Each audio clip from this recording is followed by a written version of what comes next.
A huge thank you, of course, to you for watching our budget warm-up. Wednesday might not be a vintage day. Maybe there won't be much fairy dust because the country's balance sheet was battered by COVID and then the conflict in Ukraine. So it will not be a moment when the Chancellor will have many tasty morsels to tempt you with. Well, hang on. Of course the UK economy has been hit by the pandemic and by Russia's war in Ukraine and the resultant price rises. But how do you forget to mention the damage which has been self-inflicted on the country by the hard Brexit championed by the Prime Minister himself? In fact, the Office for Budget Responsibility estimates a hit to the economy caused by Brexit of 4% of GDP. Goldman Sachs puts it at 5%. And the National Institute of Economic and Social Research calculates up to 6%. And hang on to your seats for this. The Centre for Economic Reform claims the government has lost out on £40 billion in taxes because of the damage done to the country's output by leaving the European Union. The Chancellor knows anything up to that £40 billion estimate may have been knocked off the headroom he has for budgetary concessions. And what's more, it's been entirely self-inflicted on the country's economy by the Conservative government.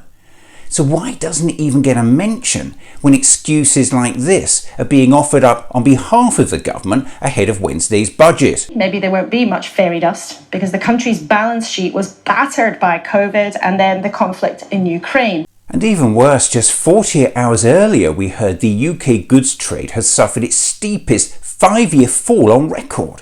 And economists say this highlights how Brexit has reduced flows both into and out of Britain.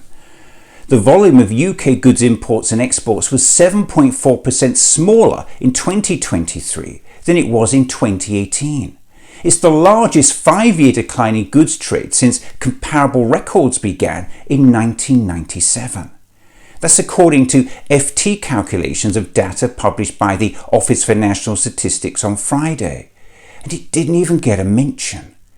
And remember this, after years of data being affected by the pandemic and the energy price shock, the 2023 figures offer a clear indication that new trade barriers that were put in place by Brexit are having a negative impact on trade.